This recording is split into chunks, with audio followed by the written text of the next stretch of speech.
Oh, wait. Record. Wait, did it record? Oh, hello. Hi, Ken. Hi, Debbie. How are you? I'm All of a good. sudden, we're live. Oh, how'd that happen? Actually, I have it. Oh, so it is recording. Are we recording? Yes. Okay, just want to make sure. So I'm so excited to have you here because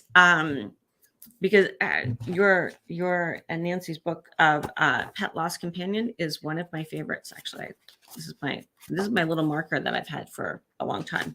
Well, thank you. I'm so glad. I'm so glad that you find it helpful, and that hopefully your clients find it helpful when they're in this situation where they've lost an animal companion.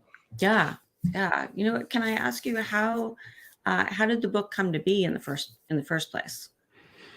The book was drawn from the decades of experience that we have facilitating pet loss. So Nancy's actually been doing this for 30 plus years. Mm-hmm. I've been doing it for about 12, a little bit more than that.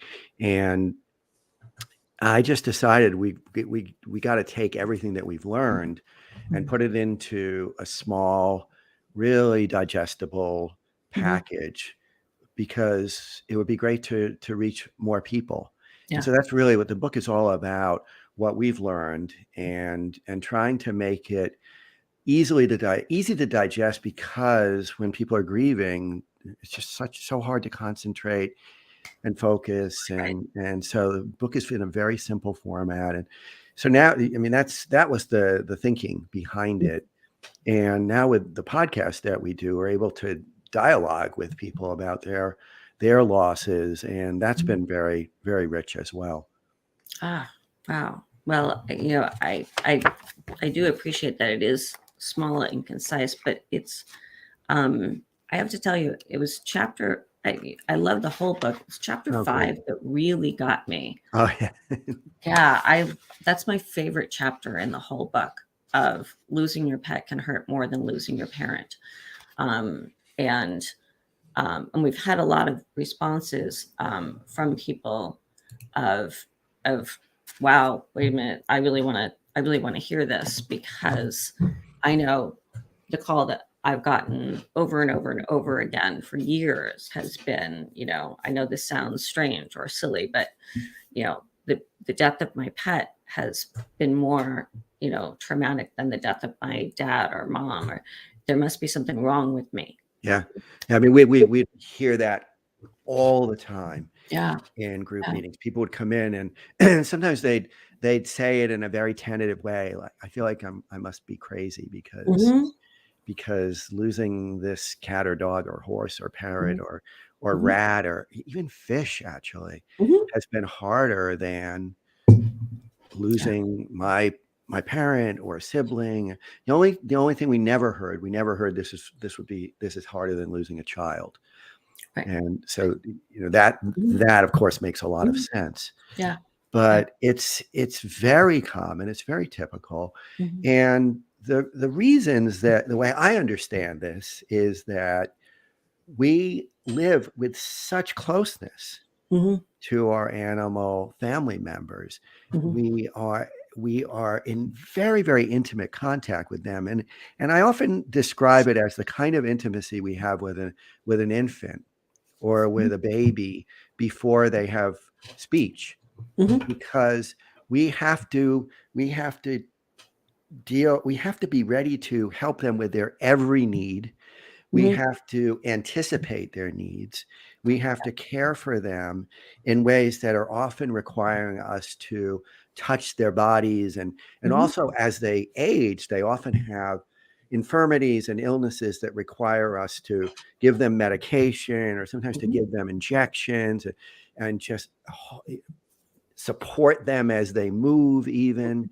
And so there's this kind of closeness that is extraordinarily special. Yeah.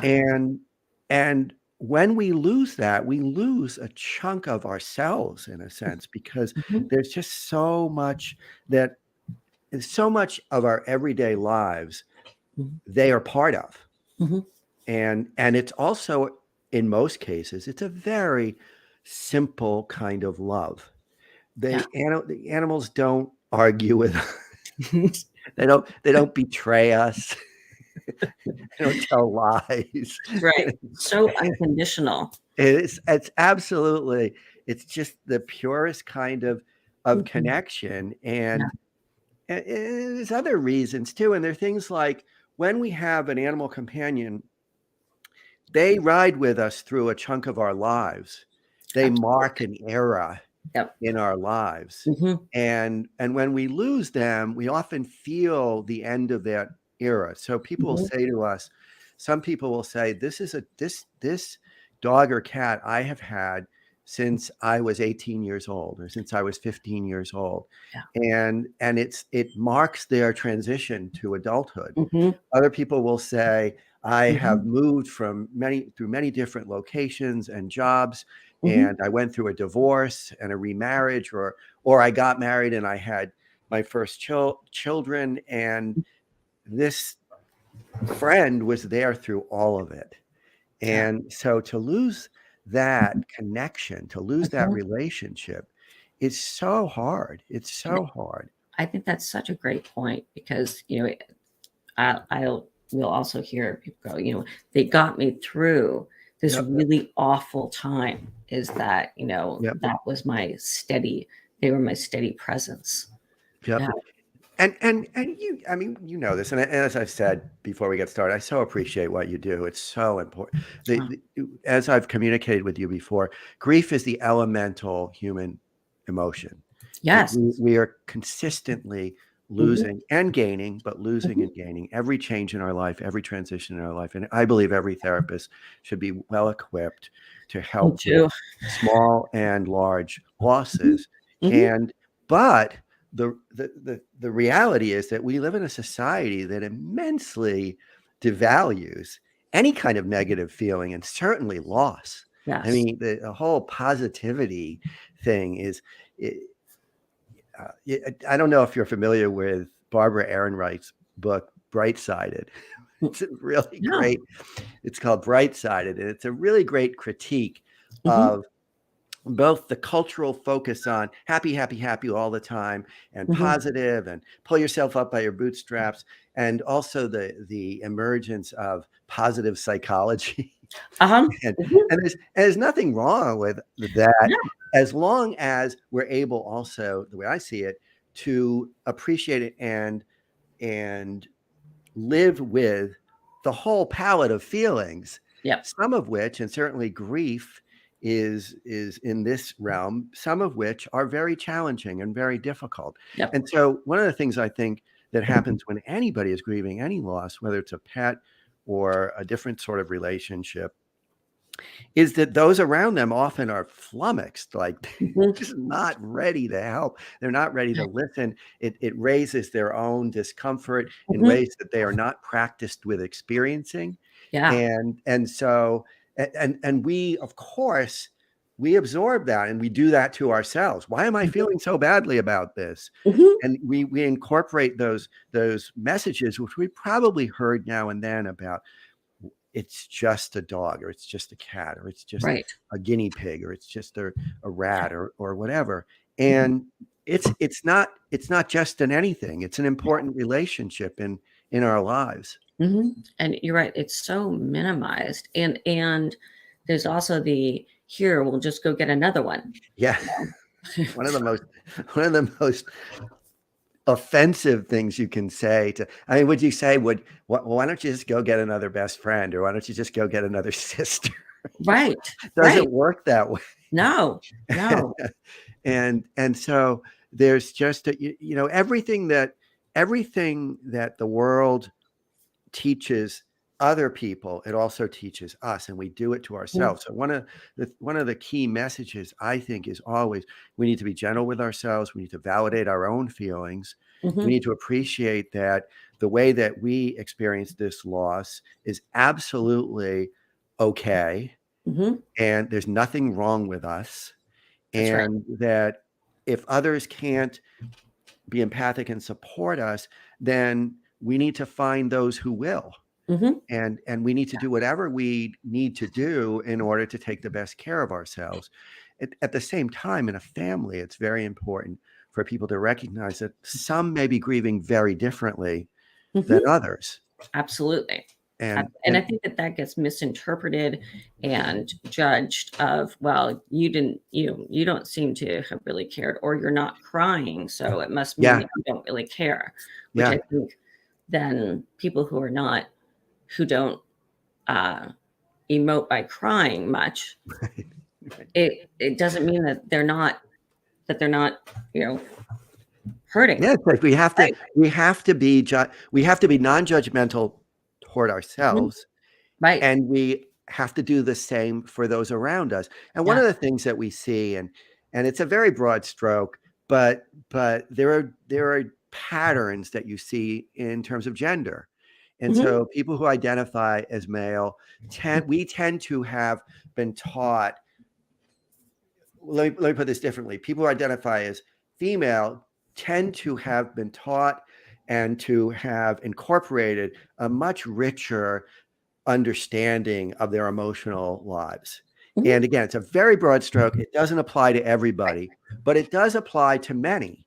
And Mhm. so there are many times where a woman will be feeling her whole range of feelings and expressing them. And the man in the relationship, if it's a heterosexual relationship, may be feeling like I was upset for a little bit and now I'm pretty okay. Right. And that's one of just as you were saying, that's just the way it is for that particular person. And maybe they're working it Mhm. out in other ways. Maybe Mhm. they are exercising more, or maybe they are doing some writing, or maybe that's just they just don't go there very much. Mhm. And it's just really important for people to be allowed to manage this however they are likely to do so. On the other hand, it is not a good thing for the person who processes it very quickly and moves on to Mhm. look at their intimate partner and say, "Hey, get with the program.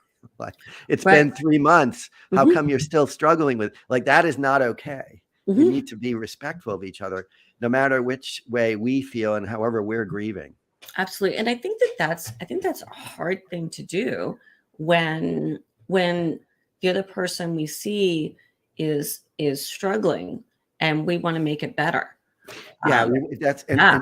and of course, that's one of Yeah. the key fallacies in all of this is you can't Mhm. make it better for another No. person. No. You can be a compassionate Mhm. friend, partner, Mhm. witness.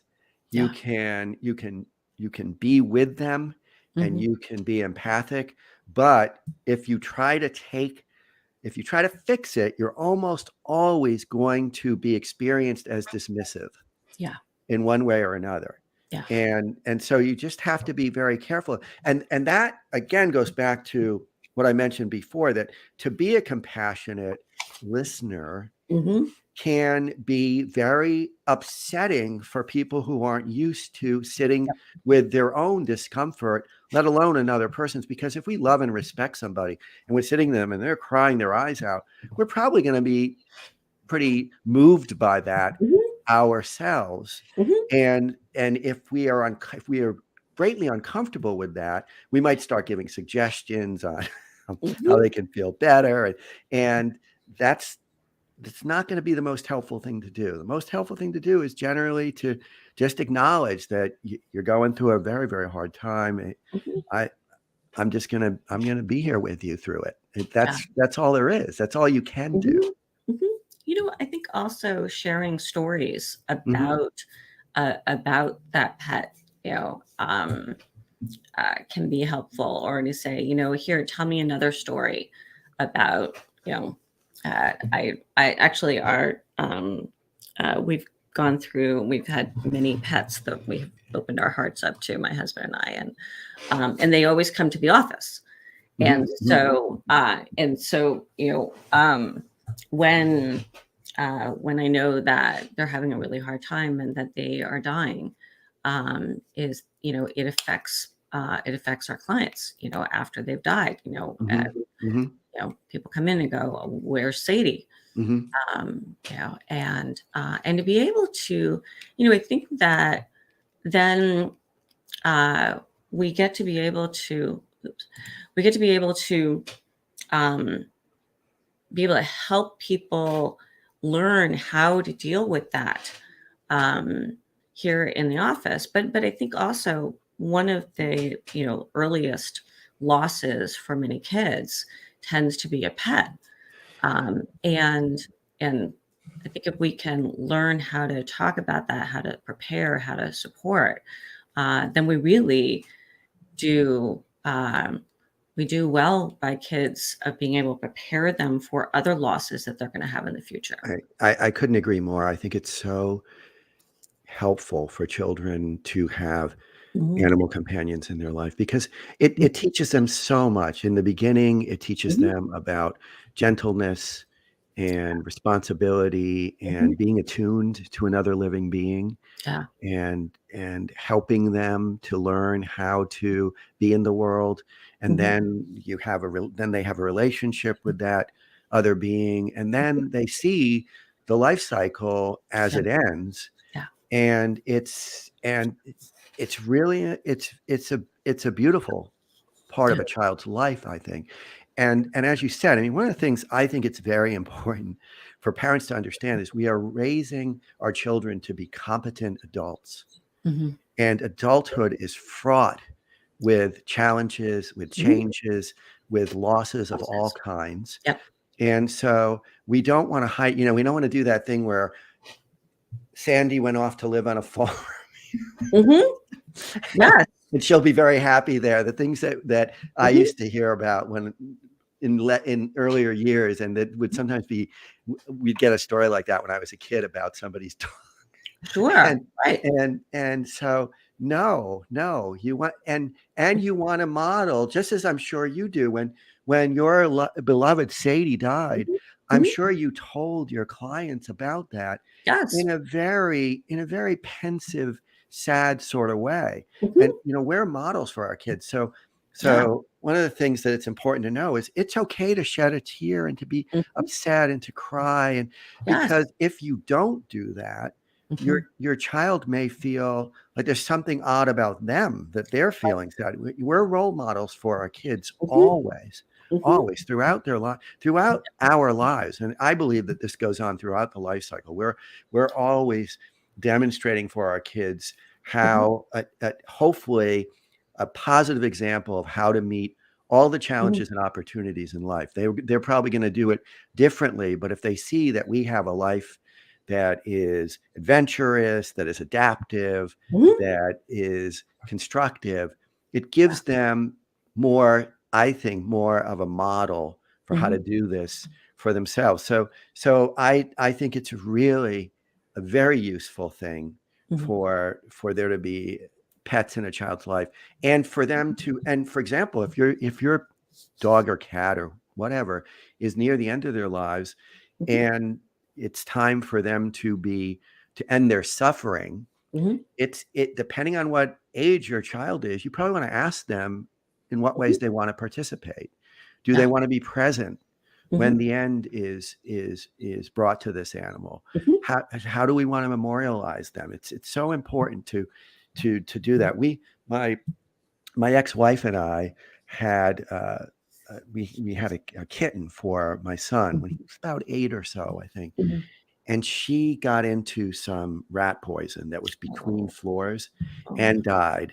Oh. And I'll never forget the ritual that we had with our son, Eric, to Mhm. say goodbye to her. We all wrote cards, and we Mhm. buried her, and we got, some of her, she had these little like catnip mouse toys.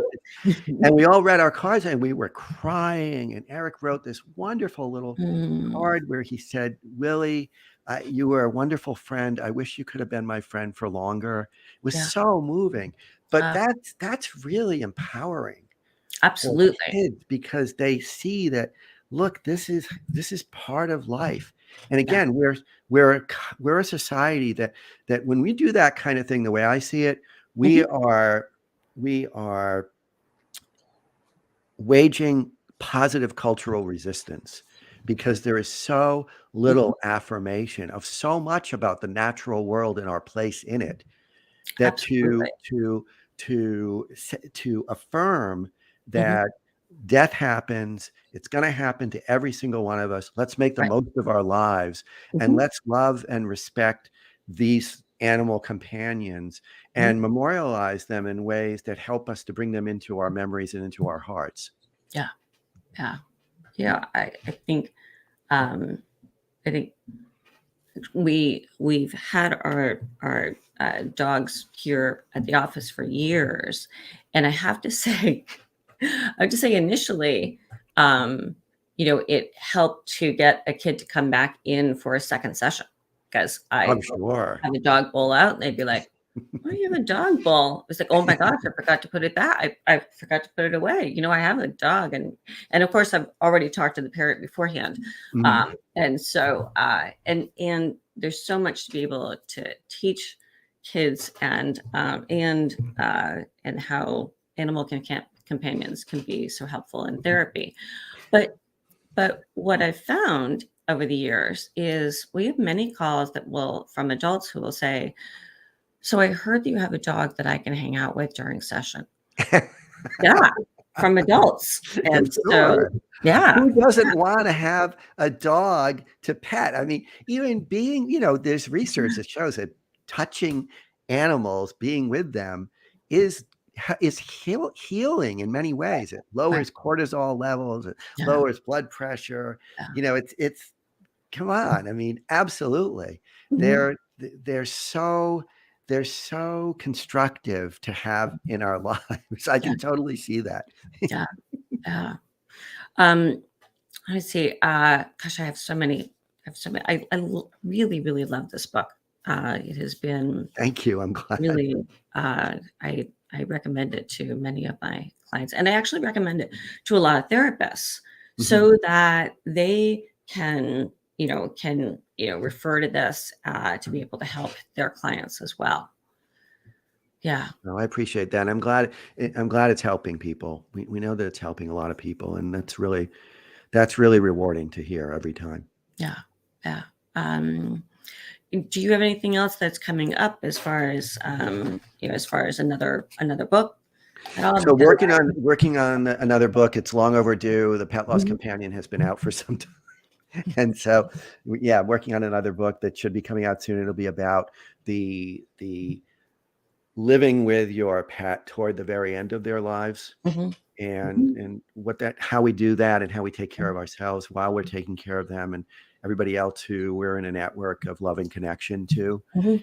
And also, I'd like for people to know that I facilitate a Zoom pet loss support meeting, I didn't know and yeah, it's on the second, generally on the second Tuesday that. Mhm. of every month, and it's sponsored by Dakin Humane Society, which is located near me in Springfield, Massachusetts. And you can go to dakinhumane.org, and that's dakinhumane.org/programs. Okay. And you'll see I think the last on the roster is pet law support. And you can RSVP there. There's no cost. You can be anywhere in the world. We've had people all across the country and all across the world. Oh, It's the wonderful. next one is on Valentine's Day at 6 o'clock p.m. Eastern time, Okay. and then we have the Pet Loss Companion podcast, or it's live on YouTube and Facebook, and you have been gracious enough to let me post it on your community, and I really appreciate that, Mhm. Debbie. That's something that we do every week, Yeah. and it's an opportunity. Most of what we do is we read emails that we've received from audience members, and we talk Mhm. about them. Mhm. And there's what we're learning is that this is so very helpful for so many people because people Yeah. feel so alone Yep. in their grief. And as you know, this Yeah. kind of grief is more disenfranchised than grief in general.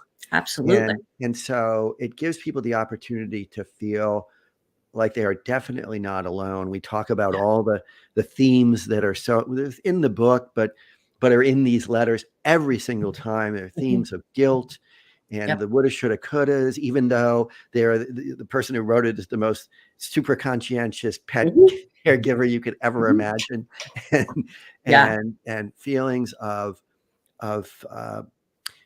just worry that they're not going to be able to feel better maybe ever. Mhm. Of Mhm. course we get stuck when we're grieving. We feel sometimes like this is the way we're going to feel for eternity. The time kind of stops. Absolutely. And Yes. so it's just an opportunity for people to learn that this is just a part of life. We always move forward. And Mhm. we also talk about, there are some times when people are at the border between normal grief and what begins to look like clinical depression. Mhm. And so we'll talk about the importance Mhm. of seeing a therapist, if that may be helpful. There's never a downside to seeing a therapist. I'm a therapist. I've been in therapy Mhm. much of my life. I believe that most of us go into this work because we're trying to figure ourselves we're trying to Right. figure ourselves out. And so Yes. there is absolutely no shame and only Mhm. something to be gained by seeing a therapist under any circumstances. Right. And so, but those are the kind we talk about the whole gamut of Mhm. people's experiences, because that's what they're bringing to this conversation, to the podcast. Absolutely. And you know what? And actually, Michelle Ryan, who is on, who is a lovely therapist and was here at our center for a while. She made a comment of, I have a client whose dog was killed by the neighbor's Akita in front of their 5-year-old daughter. Mhm. And the husband does not feel that that was traumatic for her. Yeah. Wow. Yeah. Does not feel it was traumatic for the daughter? Right. That's what it, yeah. Yeah. That's well, Yeah. Yeah. it's kind of hard to know what to say to Right. that, Right. because I mean, that sounds pretty horrifying. I would find it traumatic if Mhm. I were a witness. I would think that I'm not sure where they're going to go with this, but hopefully somebody is empathizing with this child Mhm. about this and allowing Yeah. them to express what they're feeling. I mean, sometimes I feel like parents will will they will deny the pain that a child is going through because it's so painful for them to imagine their Yeah. child going through that. But we don't have that kind of control. Right. We Right. just You know don't what? have that control. And if the Abs- child is experiencing whatever the child's experiencing, Mhm. and that needs to be validated and supported, Mhm. and hopefully that's happening. Yeah. You know But what? there's so much denial, right? There's so much denial Right. about grief and loss and Mhm. pain. Yeah. I think it speaks to that um, protection of here. If we call it something else, Yeah, then it doesn't engender the helplessness that grief engenders. I think that yeah. that's where a lot of the woulda, coulda, shouldas come in. That our mind creates is because if only da da da, then that doesn't make me feel so helpless. Well, Um, exactly. So loss tips us off to how little control we actually have. yeah, That's the way I yeah, think about it. That loss is always teaching us that yeah.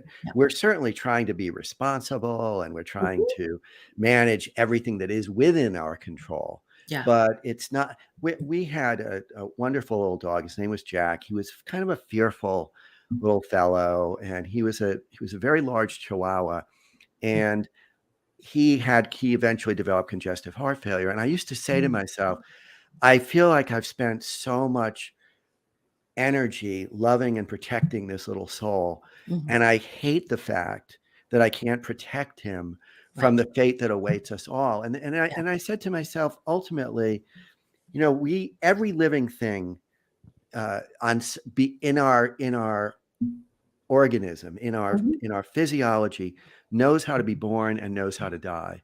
And I Yeah. have to just trust that. I have to Mhm. just trust that. Yeah. But yeah, I mean, people realize that this is way outside of our control. And Mhm. one of the themes that we Yeah. often will talk about is there is probably nobody to blame here. Mhm. But there's so much of an idea in the culture that Mhm. if somebody dies, Mhm. somebody must have done something wrong, right? Right. Right. And no, not a lot of times, no. Yeah. Everything dies. I'm gonna die, you're gonna die. Mhm. there's a great passage in a book called Voluntary Simplicity by Mhm. Dwayne Elgin. Mhm. And I always remember the title. And that title is Let Death Be Your Friend. Ooh. Mhm. Yeah. Because if we know that our time here is limited, we're Mhm. hopefully going to use it to best advantage. Yeah. Yeah. You know, I know we're gonna wrap up in a few minutes. I I know that I always listen for three things. Is I'm always listening for regrets that the person is carrying, Hmm. which usually come out as guilt, Hmm. um, which which 99% of the time isn't about that they did something with malicious intent to harm. Sure. Um, and then I'm listening for resentments, Hmm. which usually come out as blame. Hmm. And then I'm also listening for the rejoices, the good stuff, Hmm. and the appreciations that especially that we have afterwards that we didn't realize, Hmm. and to be able to help clients be able to express that. Sometimes with letters, sometimes with kind of an empty chair. I remember one kid whose bird had died, and she wrote this beautiful, simplistic letter of which was a good thing, which was, dear Mr. Bird, I'm sorry for the times that I forgot to feed you. you know, um, I forgive you for the times that you would, peck at me and hurt me. That's great. Yeah. And thank you for being my best friend. Yeah. And I think that's really very, I think when we can get that simple, I think I usually refer to that as an internal repair that we, Oh, that's yeah, great. Yeah. yeah, Yeah. yeah. Yeah. I mean, the way I think about it, yeah, and this is also very simplistic, that grief is the cost of having loved. Hmm. And the process of grief is ultimately for the pain to settle in as gratitude, Yeah. ultimately, after Yeah. all that you have to go through Hmm. in all of the kind of reckoning that you're Hmm. describing. Yeah. And another way that I think about it is that grief is the allowance of it's our allowance to let ourselves take this very painful news and Hmm. chew on it emotionally in a lot of different Hmm. ways that include expressing it and sharing it and maybe doing some physical activity or creating Hmm. artwork and Hmm. making that news older news that we Hmm. now carry in a way that for the most part doesn't pull our heart apart Hmm. every Yeah. day. Yeah. And I also think that it's really important to note that we never come back to where we were after we No. lose Right. something, a relationship that was important Hmm. to us. We're forever changed by it. Hmm. We're given, if we are open to it, we gain wisdom, we gain a greater appreciation for the way the world works and our Yeah. place in it. Yeah. And that's ultimately part of the beauty of living. Yeah. Yeah. Whew. So thank you so much. I so appreciate your availability today to be able to talk about this. I know we could talk about it for a gazillion more hours. And so, Yeah, well, thank you so much. Again, I appreciate the opportunity to speak with mhm. you, Debbie, and to speak with the folks who are part of this community, which I appreciate greatly. And hopefully we'll do it again sometime. Okay, I would love that. Thank Yeah. you, Ken. Thank you. Take Okay, care. bye-bye. Bye-bye.